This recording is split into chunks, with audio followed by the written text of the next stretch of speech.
Já uma boa noite a todos que estão entrando na nossa live piaguiense.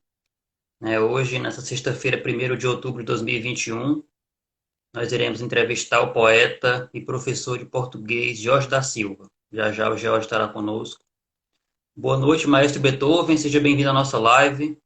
Grande Beethoven, maestro pernambucano aqui, filho da Parnaíba também. Boa noite, Yuri. Boa noite também a todos que estão entrando. Daqui a pouco nós damos início à nossa live com o Jorge da Silva.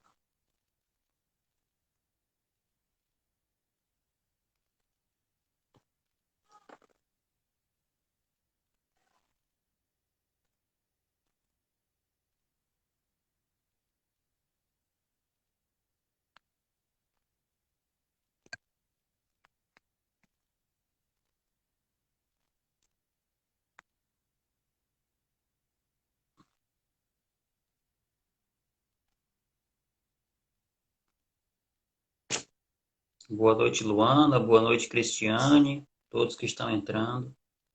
Já já daremos início à nossa live piauiense com o poeta Jorge da Silva, poeta e professor também.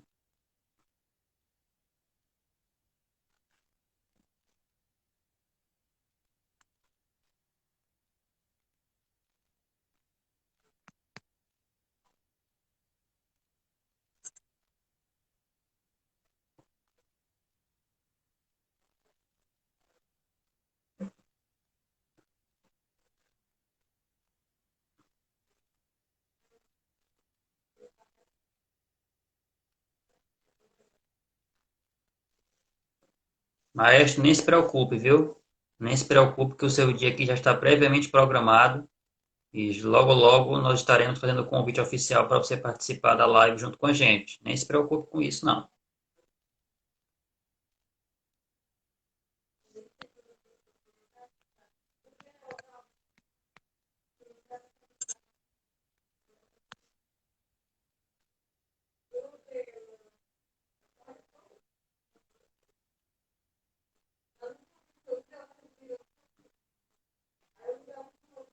É só um pouquinho da paciência dos senhores. Estamos aqui só aguardando o nosso convidado, que está ainda entrando. Já já nós daremos início.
Pronto, meus amigos. Já já nós estaremos aqui com o nosso convidado Jorge da Silva. Está adentrando, está saindo de outro compromisso para adentrar aqui ao nosso. Logo, logo dará certo.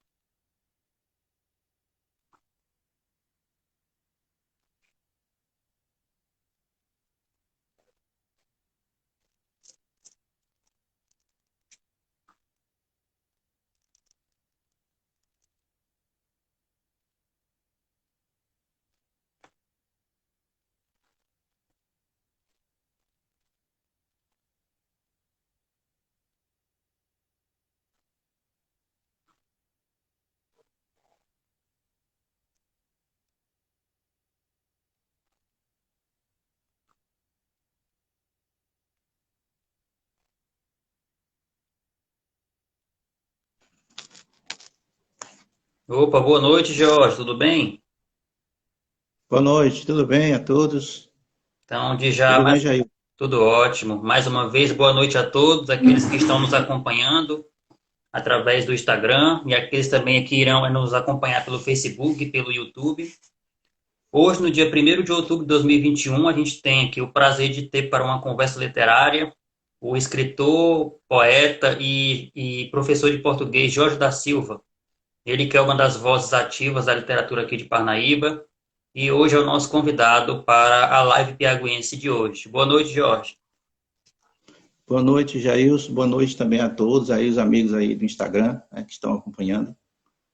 Feliz de estar por aqui, né? Estar participando dessa live.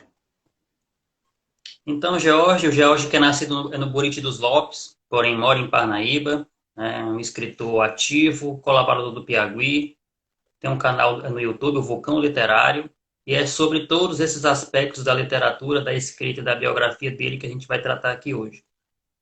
Jorge, eu sempre começo as nossas lives com uma perguntinha provocativa, já para instigar o nosso convidado a falar sobre si mesmo. E a pergunta que eu lhe faço é: quem é Jorge da Silva? É uma pergunta bem instigante. Quem é Jorge da Silva?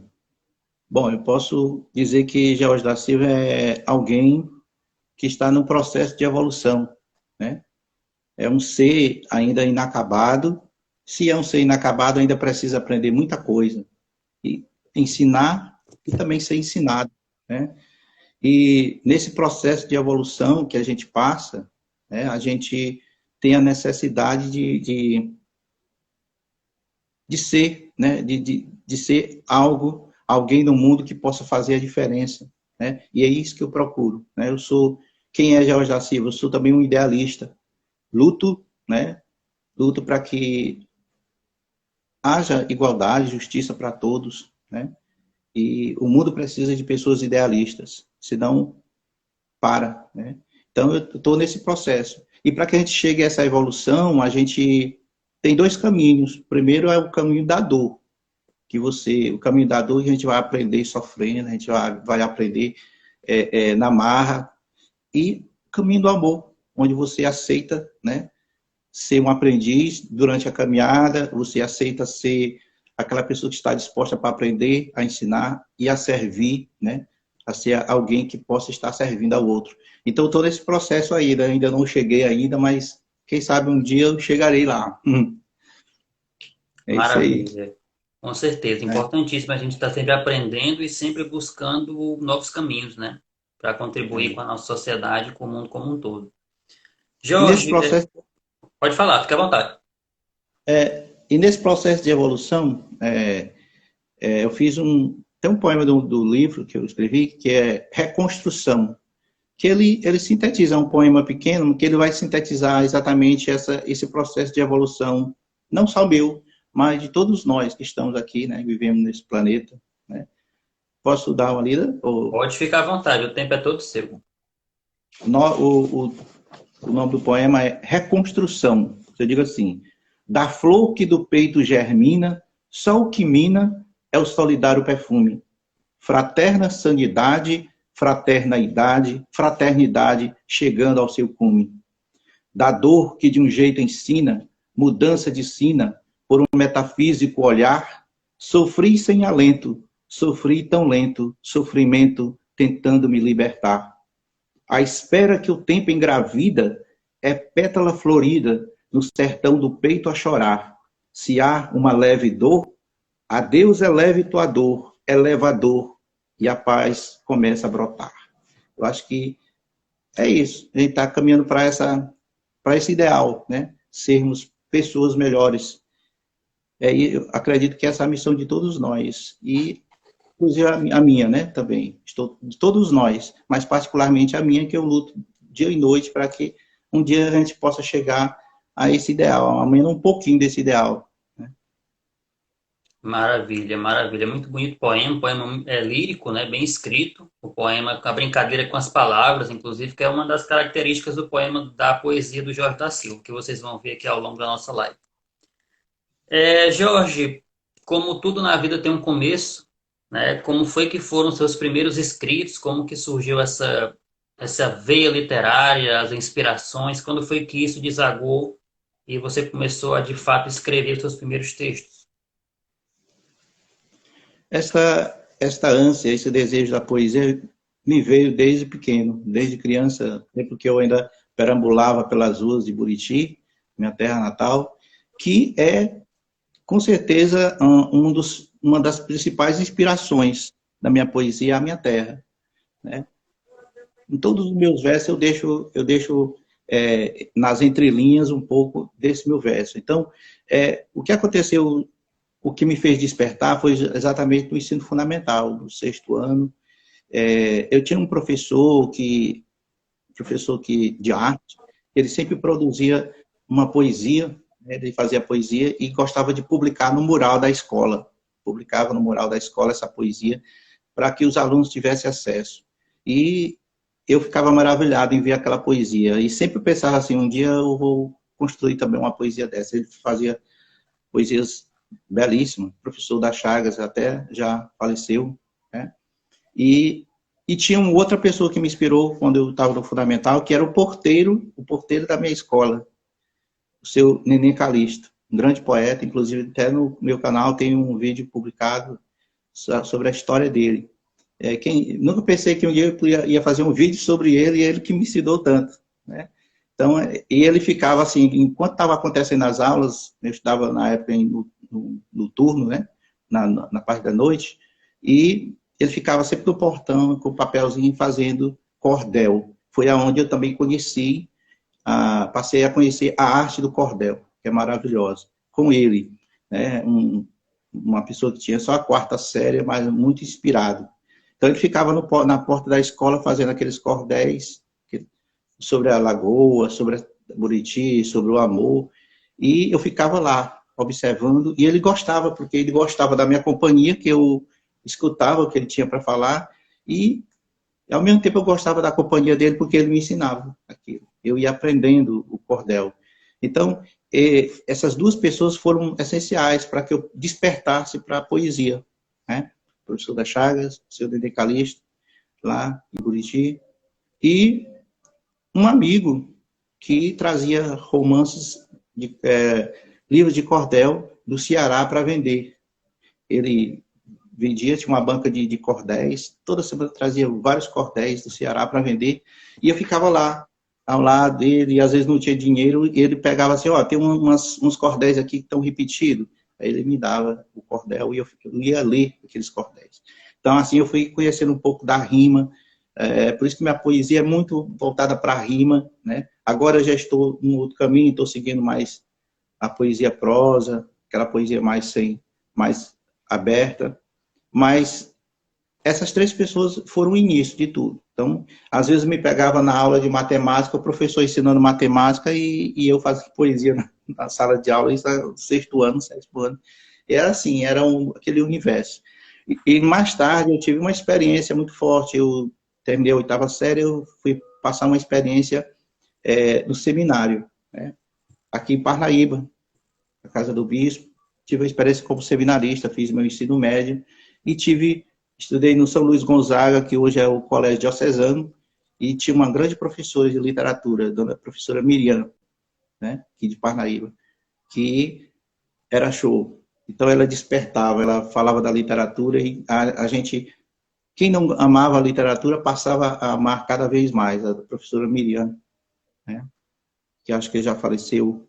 Então, foram pessoas de referência. Do seminário, a gente tinha aula de português e tudo, então tinha essa referência toda. Muito bom.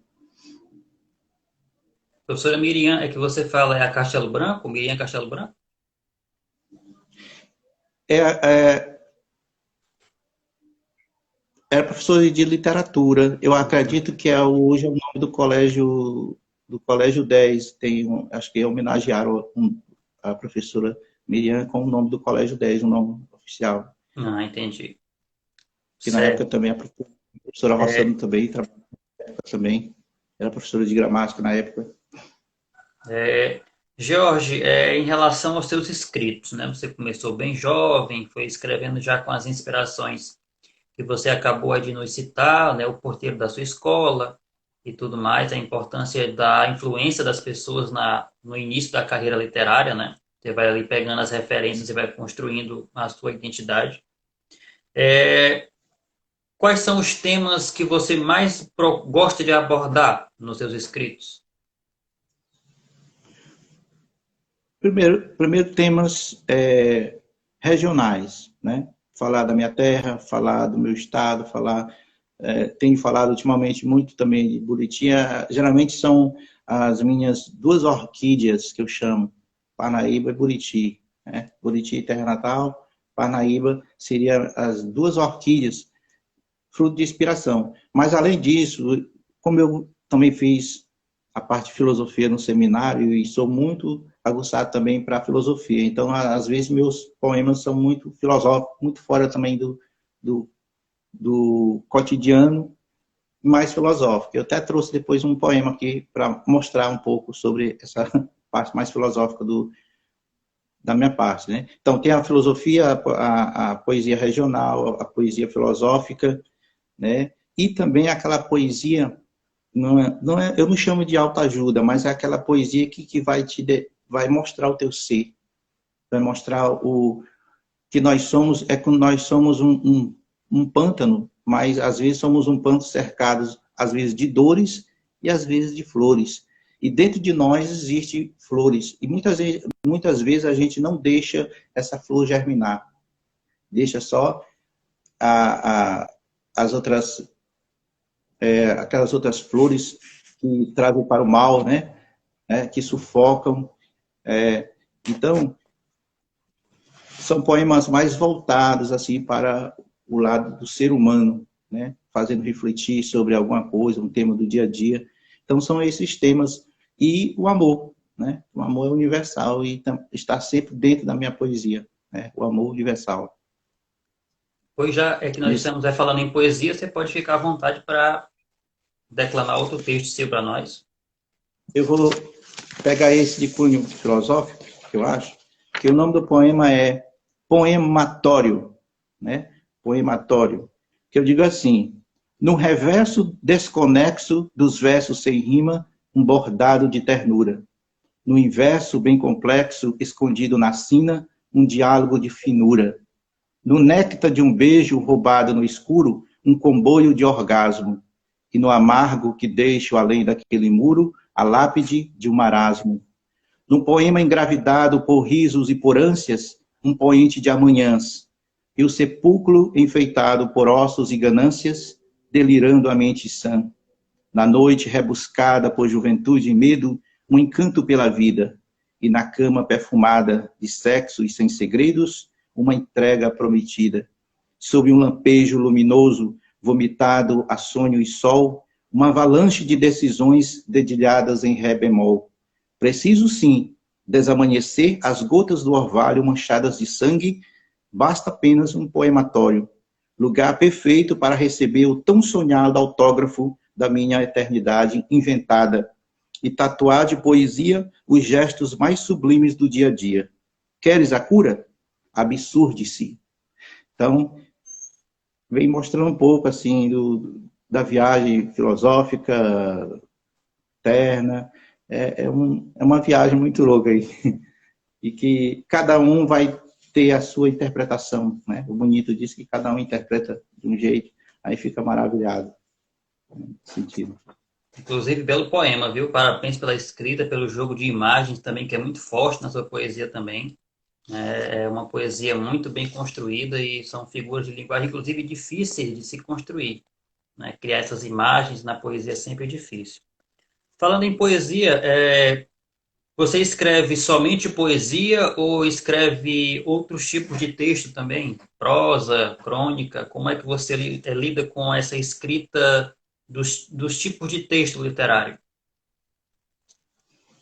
Eu escrevo um pouco de tudo, mas eu tenho a minha veia mais forte é a poesia. Mas o meu próximo trabalho, eu vou trabalhar um pouco, aprofundar um pouco sobre as crônicas, né? Aquela crônica mais intimista, aquela prosa poética, né? Seria a prosa poética, que alguns autores chamam de prosa poética, outros dizem que não existe prosa poética, que vai ser só poesia e pronto. É poesia ou é crônica? Alguns poemas vão dizer, alguns autores vão dizer que é prosa poética. E eu quero mergulhar em, tenho aqui um exemplo de uma prosa poética que eu fiz, que já é fora um pouco desse universo da poesia, das rimas, né? Não está, porque o cordel foi muito vivo na minha caminhada, né? E ainda continua sendo. Então, como o cordel é muito vivo, é muito difícil desapegar ainda, né? Do cordel. Nesse trabalho, e também tem o texto literário, também tem a crônica e também os ensaios, né? Que também estou despertando para fazer alguns ensaios, mas aí futuramente está buscando aí mais inspirações, né? Nesse sentido. Maravilha. Jorge, dentro da sua carga de inspiração literária, que é tão importante, essa bagagem que a gente vai acumulando de material, né, de leituras e de observações da realidade, quais são as suas referências dentro da literatura? Aquele escritor ou aqueles escritores e escritoras que você tem como norte e tem como inspiração ou provocação para que você possa vir a escrever a sua literatura? O primeiro escritor que eu me encantei quando comecei a estudar literatura foi Drummond. Acho que Drummond é o homem do mundo e tem muito a nos ensinar. O Drummond, Camões, né?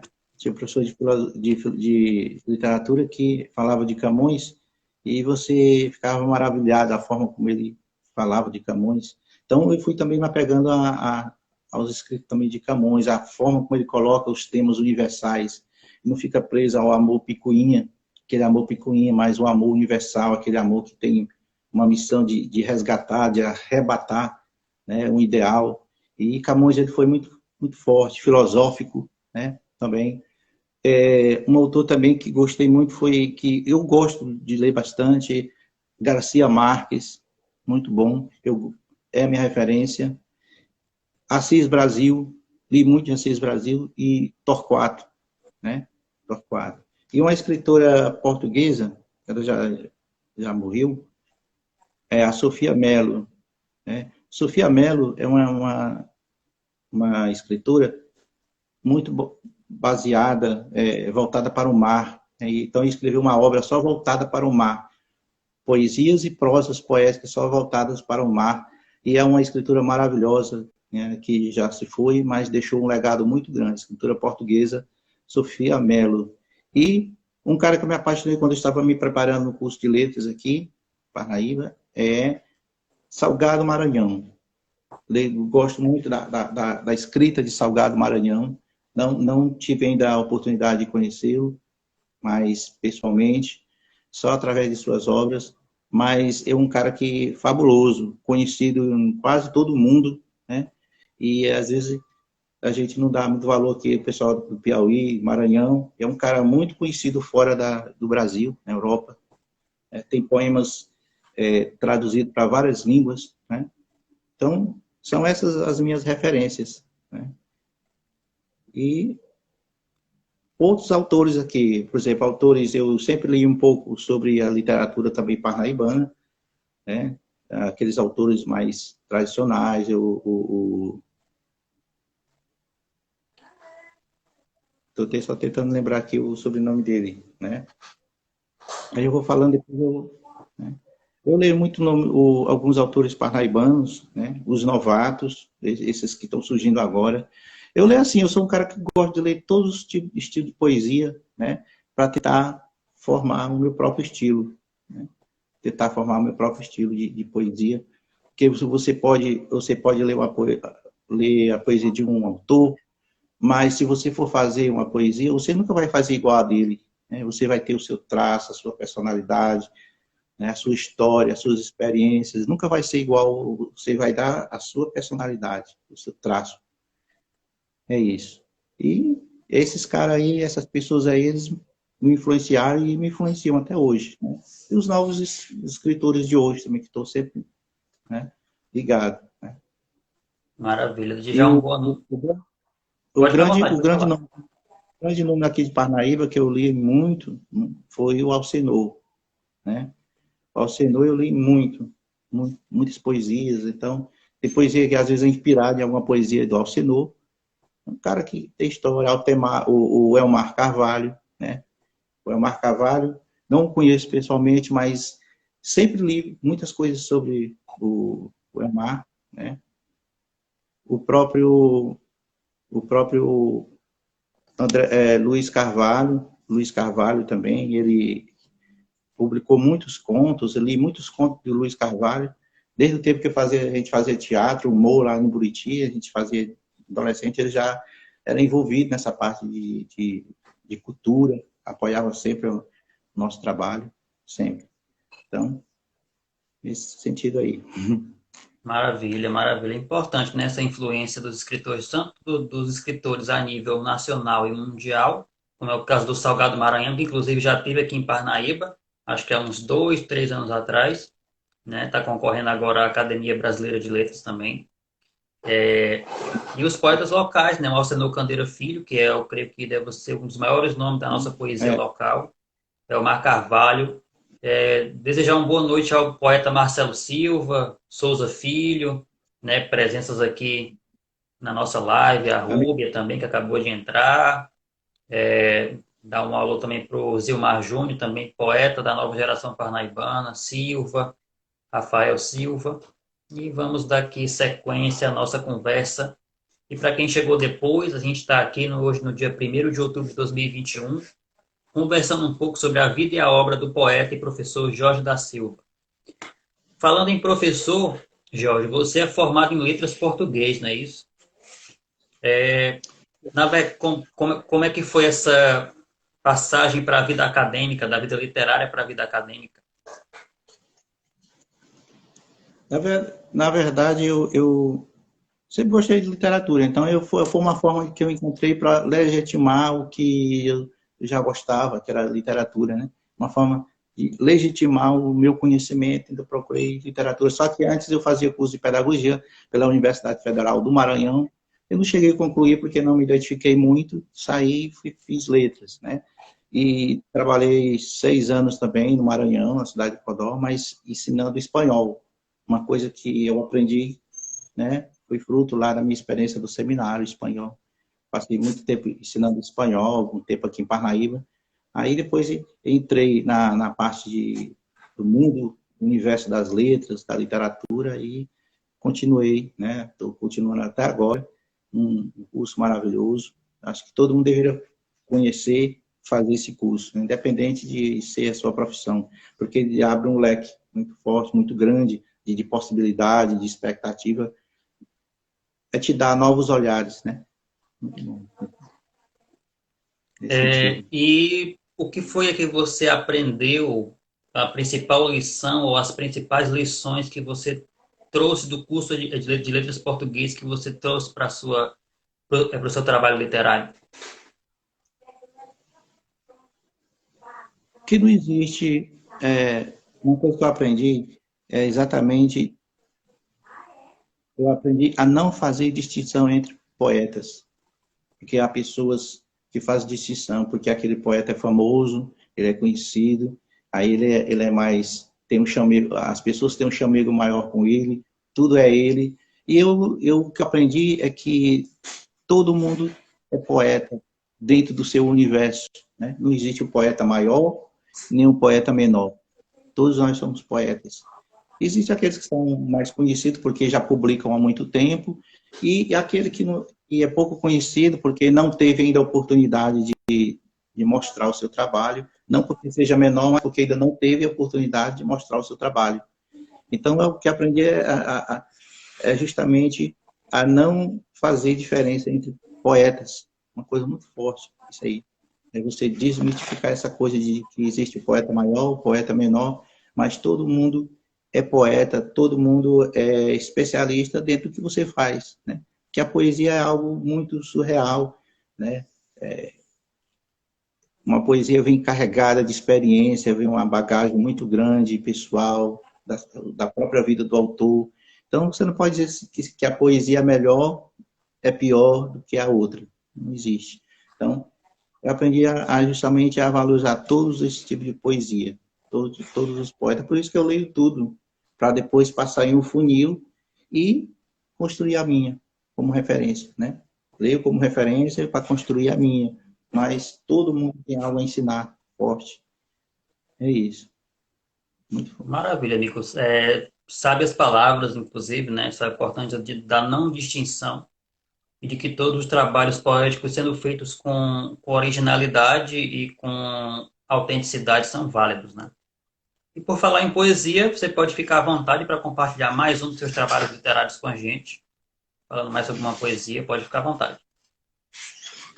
Tem uma poesia aqui que foi feita recentemente, que é uma marca minha. Se eu publicasse 10 livros, cada livro teria uma homenagem especial à minha terra. E eu fiz essa poesia. O nome dela é Terra Linda e Faceira, né? Terra Linda e Faceira. Sou da terra que emana bairrismo, saudade e arte. Enfeitiça-me com seus lindos olhos verdes, são como buritizais em tempo de colheita. Trago na pele a resistência encrespada de brilho dos plantadores de arroz, a meiguice das garotas que passeiam pela Praça da Matriz e esperam por amigos ou simplesmente por uma paquera com o qual possa dividir suas fantasias de menina moça, que tricotam delicadezas e sonham desfolharem a pétala do amor. Minha terra está viva em mim, na espera do reencontro, nos meus dias fúnebres e festivos, no sabor da garapa e do doce de Buriti. Eu sou da terra, onde a cidade bordadeira lateja em mim, com seus cachos de arroz, com seus cachos no cabelo. Minha terra é uma mulher linda e faceira. Então, essa referência que eu tenho de Buriti, né, uma terra, minha terra, que é como eu digo no poema, bairrismo, né? Eu ainda sou daqueles poetas bairristas, que enaltece a terra, né? Dizer a sua origem, nunca fugir da sua origem, mas você está agarrado à sua origem, à sua história, né? Então, é uma marca minha, sempre estar colocando isso. E, ao mesmo tempo, falar, eu também coloquei também nos meus escritos, falar também de Parnaíba, né? Que me acolheu, que me recebeu, e eu escrevo sempre. E coloquei agora um poema, tem um poema sobre Parnaíba, não é exatamente sobre Parnaíba, mas é um poema sobre, vou pegar aqui, ver se eu consigo aqui encontrar essa poesia, aqui, que eu considero como se fosse um cartão postal da nossa Parnaíba, a Lagoa do Portinho, né? Quando eu fiz esse poema, Lagoa do Portinho, eu estava pensando exatamente naquela pessoa que não mora em Parnaíba. Ela vai ler esse poema e ela vai tentar ter uma imagem bonita do que é a Lagoa do Portinho, né? Posso ler agora? Pode ficar à vontade, o tempo é todo seu. Então, tem assim, a Lagoa do Portinho. Trabalhei nas formas também de versos, né, na parte de cordel. Lagoa do Portinho, dunas, êxtase e matina, os pés afundando na areia, a beleza de ver a lagoa cheia, o oásis é o corpo da menina.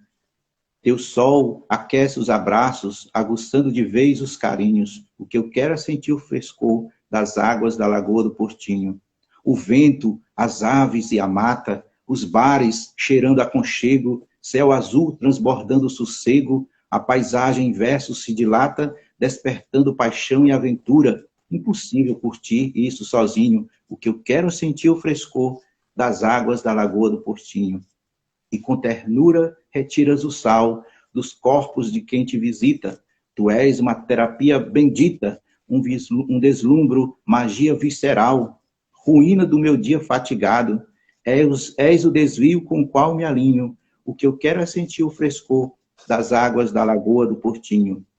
O horizonte mapeando sorrisos, as crianças à beira da lagoa, dedilhando a infância que ecoa pelo vento em tons de paraíso, é a tarde qual verso rimado, retirando do poema os espinhos, o que eu quero é sentir o frescor das águas da Lagoa do Portinho. E para finalizar, à noite a lua vem transformar a lagoa no belo cartão postal, sob estrelas de sonhos um amor real, em meio a beijos e loucura se entregar, à sombra da mata excitando os corpos, alegria de quem encontrou o caminho, o que eu quero é sentir o frescor das águas da lagoa do Portinho, né?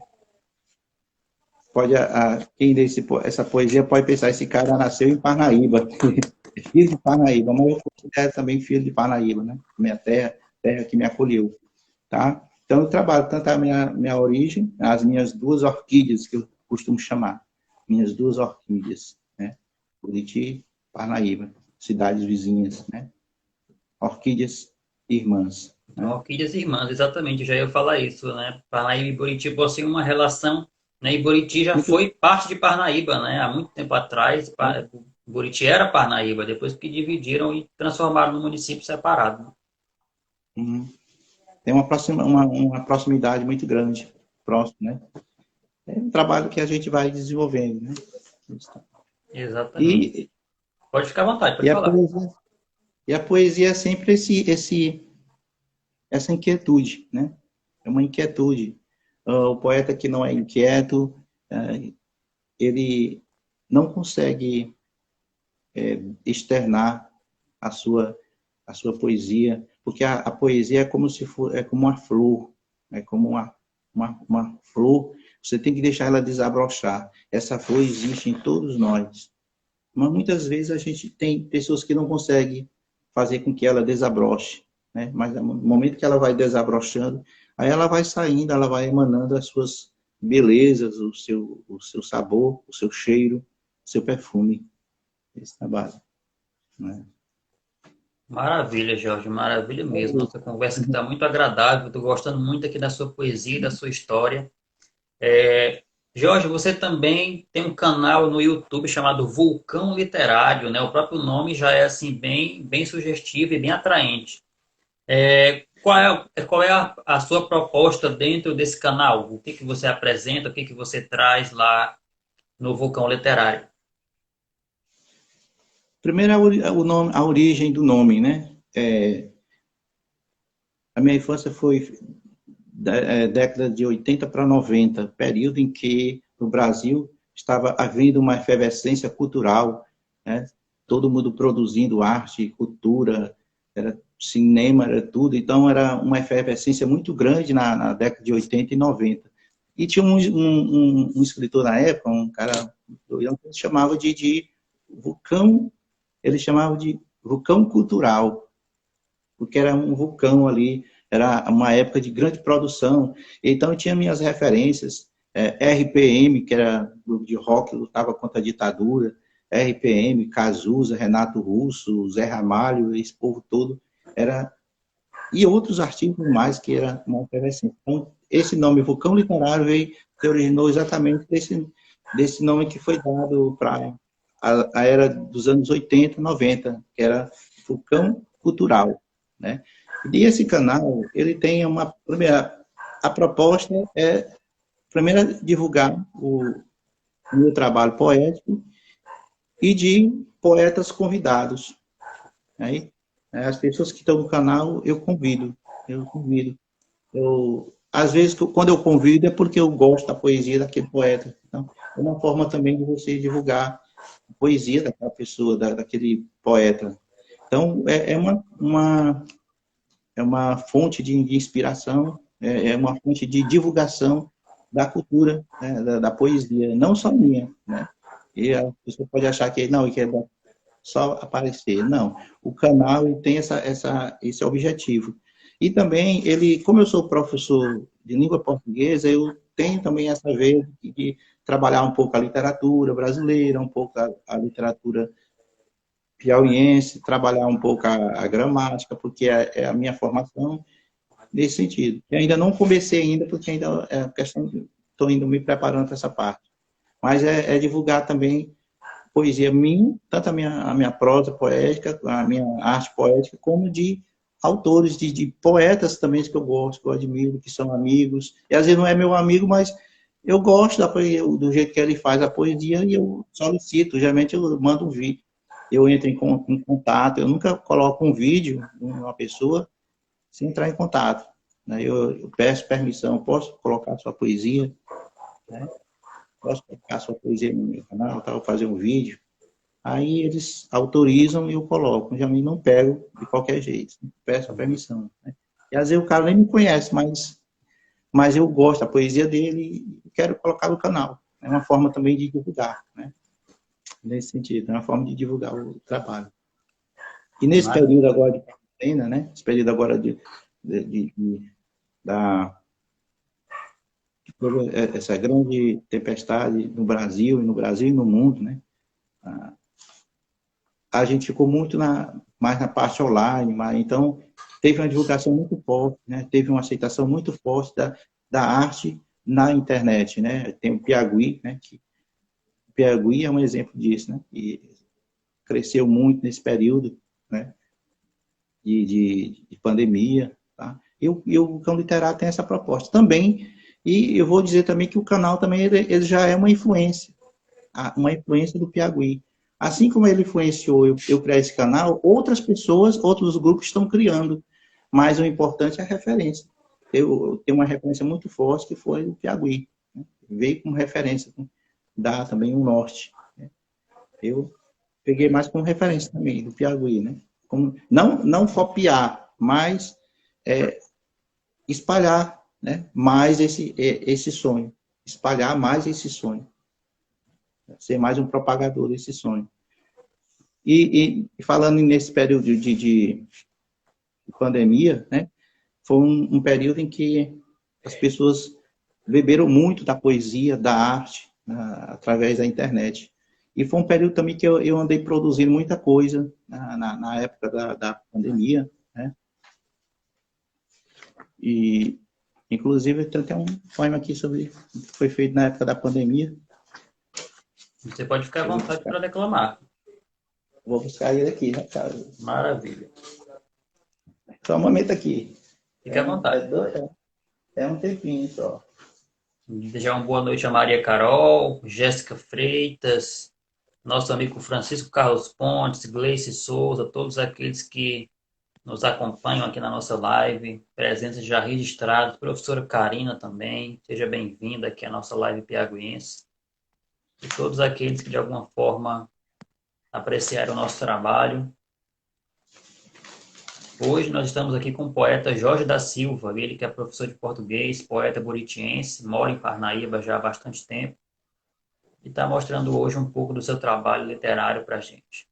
Vamos só aguardar o poeta retornar com a poesia.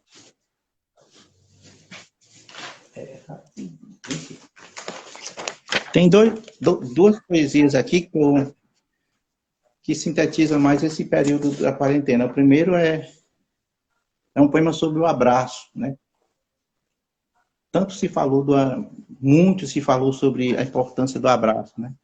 Nunca, num período, foi tão valorizado o abraço, que antes muita gente era despercebido, e nesse período de pandemia, né? Muita gente, todos nós sentimos saudade do abraço. Aí eu criei aqui um pequeno poema chamado Metafísica do Abraço, né? A metafísica do abraço. Diz assim: desabrochou-se no peito um vulcão em chamas. O quarto testemunha um súbito destempero. O silêncio é lâmina afiada. Há ainda uma candura em mim? Por que demitir doutrinador de fúrias? Libertador e terapêutico, o abraço é lareira acesa. É orquídea de alento desnudando desejos, sereno de luz, ofuscando mágoas. Arrebatador e indivisível, o abraço é pausa na fé doída. É o dedo que deleta a distância e o analgésico para a paz ferida. Mais do que romper o escuro da alma, o abraço é uma viagem para os pontos cardeais de nossa íbera pequenez. Então, tentando mostrar o lado metafísico do abraço, tão desejado, tão esperado, tão sonhado nesse momento de pandemia, né? Onde as pessoas estão muito distantes. E o outro é um pouco mais extenso.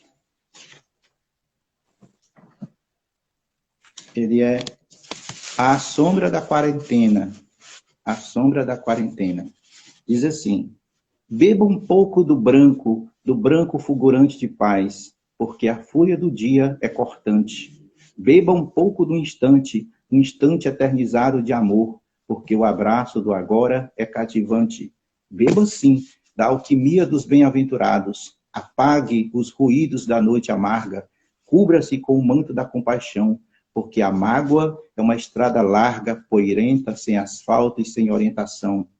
Beba um pouco da canção que nos refaz, porque o tempo é de dor, de isolamento. Beba um pouco da beneficência dos corações feridos, da espiritualidade, do amor e sofridos, porque junto com um orvalho de lágrimas encontra-se um vale de orquídeas perfumando solidariedade. Beba sim um pouco da esperança da volta normal, porque a vida é feita de expiação, mas também de regeneração. Mas também beba um pouco do aconchego silente dos lares, porque o dia chora e sangra. Beba um pouco do bate-papo na sala de estar, porque o universo clama. Beba, sim, um pouco das mensagens de alento e de luz, proferidas por artistas na tela da TV. Leia para a solidão os capítulos flamejantes de tua vida, junto de quem você mais ama. Você é mais do que um lamento. Nossa alma é um vale fértil de flor madrugada, roseiras de orquídeas exalando frescor na penumbra da morte solta pelo ar. O antídoto para a vida é o amor, aquele que não pede nada em troca. E uma fagulha dessa poderosa vacina é capaz de unir inimigos, credos e nações. Beba um pouco da doçura das orquídeas adormecidas no pântano sinistro do egoísmo. E um dia poderás aromatizar todos ao seu redor, e quem sabe bater no peito e dizer com orgulho: já sou uma orquídea criança. Aí relata um pouco a sombra da quarentena, né? E enquanto muitas pessoas estavam mostrando o horror, né? Eu tentei mostrar a beleza daquele momento, né? Porque se for para mostrar o horror, todo mundo já está mostrando morte, é dor, desilusão. É mostrar também a beleza da coisa, né? Até para poder servir como alento, né? Como bálsamo, como alívio para esse momento tão forte que tem muito a nos ensinar, né? Então, essa poesia, se a minha poesia, se ela tocar alguém, ela conseguir levar uma reflexão para alguém, já valeu a pena escrever, né? Nesse trabalho. É um trabalho... Maravilha, Jorge, muito bacana o seu trabalho. Parabéns mais uma vez pela sua escrita. Uma escrita muito bem, muito imagética e muito bem construída, né? Agora vamos falar sobre a sua obra publicada, né? O Jorge, além de ter o canal no YouTube e de ter várias publicações no Piauí, inclusive com um cordel que está em andamento, quem quiser acompanhar, acessem o Piauí, que lá vai ter o cordel do Jorge da Silva. Itinerário de carne e osso, né? O próprio nome da obra já é um atrativo bastante, já é uma coisa bastante interessante, né? Itinerário de carne e osso, que é um livro publicado pelo Jorge, ele vai já falar sobre ele. Qual é a proposta dessa obra, Jorge, com esse nome, com essa aura mais, o itinerário de carne e osso? O itinerário de carne e osso, ele é uma proposta social, né? É um tema, um livro que versa sobre a proposta social, alguns temas sociais, tem a política, tem a desigualdade, tem a falta de perspectiva, de sonho, né, de luta de muita gente. Então, é um livro que foi escrito assim, digamos assim, é o retrato lá do período dos anos 90, dos anos 2000. É como se fosse assim um repúdio, é como se fosse assim uma forma de você gritar para o mundo, né? Pare com isso.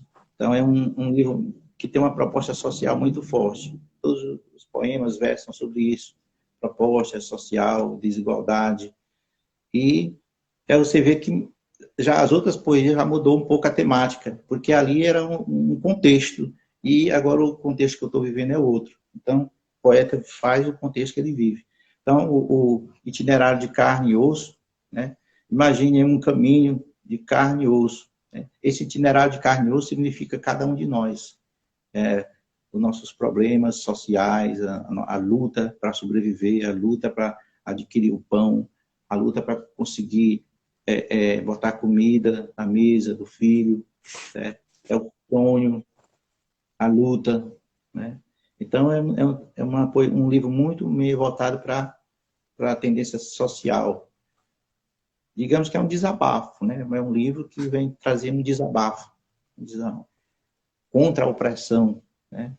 Muito, muito debatido na época. E aí a gente vai trazendo esse material como proposta aí para muitas pessoas que se identifiquem, né? Possam se identificar com o trabalho do livro.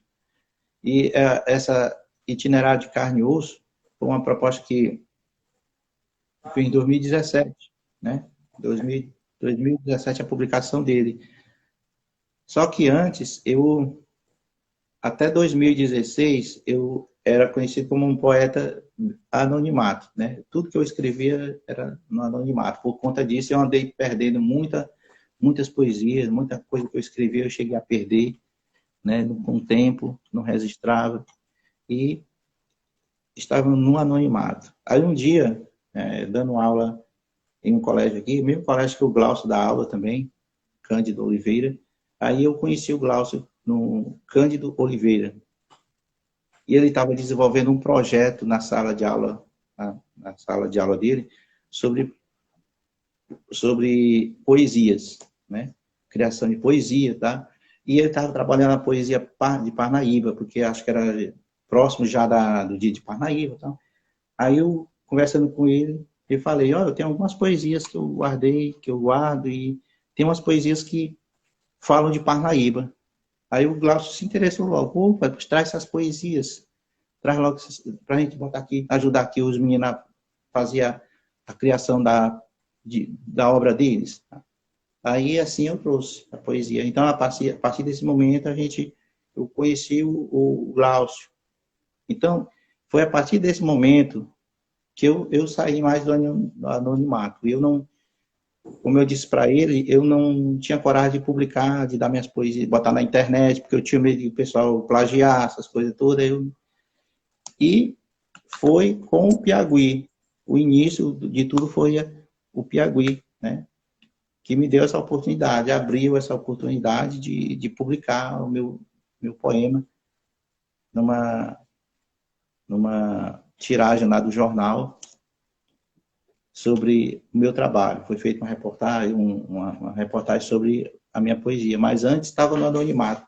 E isso eu tomei liberdade com o Piauí, né? A partir daí começou também a minha história, né? A gente foi conversando mais, aprofundando mais. Inclusive, essa edição do Piauí foi uma coisa que me chamou a atenção quando eu estava lendo, porque na capa do Piauí, que foi a edição 112, que foi de fevereiro de 2017, tá lá assim um poeta anônimo, né? E já causa impacto ali, né? Aí eu fui ler o editorial do Klauso, né? O editorial não, eu fui ler ali a matéria que ele escreveu e justamente fala sobre o poeta anônimo, né? Um poeta que não publicava, que era desconhecido do grande público e que ali se mostrou para a poesia. É a edição 112, inclusive recomendo, procurem aí no site Calameu, que possui aí uma boa quantidade de edições do Piauí, até a edição 161 ou 160, se eu não me engano, é a de agora. E assim como a minha pessoa, assim como eu, quantos poetas existem no anonimato? Mas quantos poetas também já saíram do anonimato em detrimento dessa abertura, desse surgimento do Piauí, que deu chance para muita gente, para muitos poetas saírem do anonimato. E aí eu posso estar representando um monte de gente aí que ainda está no anonimato e que já saiu também do anonimato porque encontrou uma oportunidade de publicar suas obras. Então, Foi um momento muito bom. Eu senti mais segurança. Outros grupos já me procuraram para publicar, eu não senti muita segurança. Desconfiei um pouco, aí não, vou deixar. Aí, com o Piauí eu gostei. Já conheci o Piauí na UESP, aqui e lá eu encontrava um jornal do Piauí, na biblioteca, em tudo, eu já conhecia mais ou menos. Mas eu não conhecia ainda quem estava à frente. Foi só mesmo esse período aí que eu conheci o Glaucio, e aí a gente teve a oportunidade de divulgar, né? E eu passei a divulgar em 2017, e no mesmo ano, de 2018, eu publiquei o livro. Publiquei Itinerário de Carne e Osso, acho que foi um ano depois, de 2018. Então, em 2017, eu comecei a publicar, fiz a minha primeira publicação, assim, saí do anonimato, assim, podemos dizer assim, e o ano seguinte, 2018, fiz a publicação, publiquei lá o Itinerário de Carne e Osso, né? Que também o Piauí também fez também uma matéria muito boa, divulgando. Então, o Piauí, ele tem uma história muito... representa muito a minha obra também, né? Eu não posso falar da minha obra sem falar também do Piauí, né? Porque ele teve essa participação, assim também com muitas pessoas. Quantos jovens aí já estão publicando, mostrar o seu trabalho através do Piauí, né? Assim como eu. É o trabalho, né? A gente vai nessa luta. Maravilha, Jorge. Temos aqui o comentário do nosso poeta Souza Filho. Cláudio Ciarline é um grande incentivador da nossa literatura. Realmente o Cláudio aí é indiscutível o papel do Cláudio aí na vida de muitos escritores da nossa Parnaíba aqui e de região, né? E a Joyce comentou também, o Piauí foi porta para muitos poetas. Com certeza, Joyce, disso aqui não temos dúvida. E vamos dar aqui sequência à nossa live. Temos aqui ainda mais 10 minutos de live, aproximadamente, né? Para falarmos sobre a biografia e obra do poeta e professor Jorge da Silva. Jorge, você também participa da coleção Entre Gerações, né? Você tem publicação no Poemas Entre Gerações, que foi lançado no ano passado, que é uma união, uma parceria do Piauí com a Academia Parnaibana de Letras, na pessoa do presidente José Luiz de Carvalho. E qual é a sua experiência em participar dessa união de escritores? Como é que você vê essa união da nova com a velha geração? Como é que isso tem se refletido na sua vida e no seu trabalho? Eu acho que esse é o caminho. Esse é o caminho para que a literatura é o motivo pelo qual a literatura tomou uma grande proporção, a literatura parnaibana, ou a literatura como todo, aqui em Parnaíba, porque houve a união, né? Aí não houve o interesse pessoal, foi jogado, deixado de lado e foi unido, né? O sonho. Então, essa é a proposta também do Piauí. E quantos autores aqui não se reuniram nesse livro, né? Esse livro aqui, né? Quantos poetas não se uniram aqui, poetas da nova geração e poetas mais experientes se uniram. Então, eu acho essa proposta que foi muito acertada, porque foi o caminho, unir, né? Se você une, fortalece. Se você divide, enfraquece. Tá? Então, eu fiquei muito feliz com a publicação desse livro. Espero que possa continuar, ou com o Piauí, ou com outros grupos aí, né? O importante é a pessoa estar divulgando, porque a gente sabe que nem todo mundo ainda tem condições de publicar um livro, né? Um livro de poesia, um livro de crônicas, assim, custeando, né, o seu próprio dinheirozinho, né? Muita gente ainda tem dificuldade. Então, isso aqui é uma oportunidade para quem ainda não tem essa condição de publicar uma obra mesmo patrocinada por si mesmo, e aqui é uma oportunidade para você, de certa forma, publicar o seu trabalho de uma forma mais e bem unida. Aqui você passa a conhecer novos autores, novas referências. Eu acho que tem tudo a ganhar. É uma experiência que deu certo. Eu acho que e as pessoas copiam as coisas ruins, né? E é uma coisa boa que deve ser copiada. Eu acho que coisa boa, eu penso assim, uma coisa boa pode ser copiada. Copiado, seguido, porque faz bem.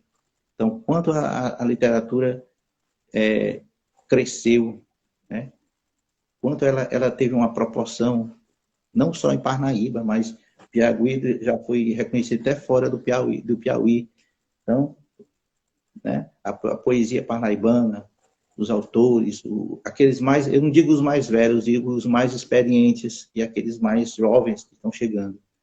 O mais velho, que não existe poeta velho, existe o poeta que tem mais experiência, que viveu mais, tem mais experiência. É claro que a poesia de um poeta que viveu mais, claro que ele tem mais bagagem de colocar, tem mais coisa para colocar na sua poesia do que um poeta jovem, mas não mostra, mas não tira a grandeza de nenhum, nem do novo e nem do experiente, né? E esse projeto é um projeto muito bom, tanto que eu coloco lá que eu costumo chamar de como é o nome? Séria, né? Séria entre gerações, porque foi uma série, né? Como teve a série Versania, né? Também tem a série Entre Gerações, que foi contos, poesias e crônicas, né? Que vai ter o crônicas agora, né? Então é uma série que o leitor vai acompanhando a série ali. E foi bom, fabuloso. Maravilha, Jorge. E aqui estamos encaminhando para o fim. Eu gostaria de fazer mais uma pergunta e deixar o espaço para que você, logo após, responda e dê aí as suas últimas palavras ao nosso público. Quais são os seus planos para o futuro? O que que você tem aí já preparado que possa divulgar para nós? Ou é surpresa ainda? Como é que você tem lidado com o futuro? Né? A gente falou do passado e do presente da sua escrita, agora vamos falar do futuro. Né? O que que você tem aí preparado para nós aí para os próximos meses, os próximos anos? O futuro, tem algumas coisas para o futuro, mas como ainda não estão bem encaixadas, aí eu não prefiro não colocar agora. Mas com certeza vai ter coisa boa aí daqui uns meses, uns anos aí, vai ter. Tem um projeto também do meu segundo livro, né? E o que eu deixo assim como de positivo é essa capacidade que todos nós temos hoje de poder compartilhar a poesia, compartilhar a nossa escrita, que antes era muito difícil, né? Então, isso é uma coisa muito positiva, partilhar a nossa obra, a nossa escrita. E, para isso, tem que ter paixão, né? Então, desenvolver a paixão. Então, eu tenho outros projetos, mas esse projeto é bem movido à paixão, né? Paixão no sentido de você seguir um objetivo. Mas, em breve, com certeza, a gente vai... eu gosto muito disso, de surpresa, né? Eu gosto de surpreender, né? Futuramente a gente vai ver aí. Aí eu queria só para, assim, pra encerrar, ter uma poesia que fala exatamente da paixão, aquela que é o apoemamento, que diz assim: tem dias que a paixão se cala, se curva, se resguarda e curte melhor os formatos. 100 dias para se magoar, para se intimidar, para se lastimar, para reclamar de tanto cansaço. Que nem olhar apaixonado, a paixão seduz. Que nem fogo de menina, a paixão reluz. Ardência para o tempero do sofrer, cadência para orquestrar cada querer, energia do corpo alívio para os impactos do nosso viver. Então, as nossas paixões, de certo modo, eles vão aliviar os impactos, né, da nossa caminhada, quando a gente faz algo por paixão. E o poeta é exatamente isso, né?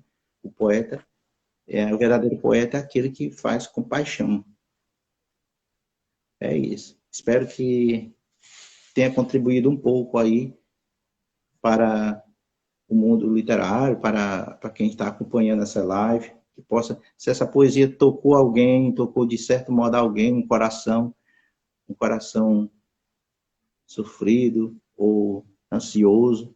Então, se fez alguma diferença, então já valeu essa live. É isso. Obrigado. Maravilha, Jorge. A gente é que agradece em nome do Piagui, né, a sua presença, sua trajetória maravilhosa, sua inspiradora trajetória literária. Espero eu que seja muito longa, né? Você já é um contribuinte já antigo do Piagui e a gente pretende tê-lo aqui durante muito e muito tempo. Então, Jorge, muito obrigado a você pela presença, pela disponibilidade. Muito Obrigado obrigado a a todos todos. vocês que nos acompanharam na nossa live piaguiense. Aguardem que na próxima semana a gente terá um novo convidado para falar sobre a sua vida e sua obra. Obrigado, George. Obrigado a todos. Boa noite. Um abraço a todos.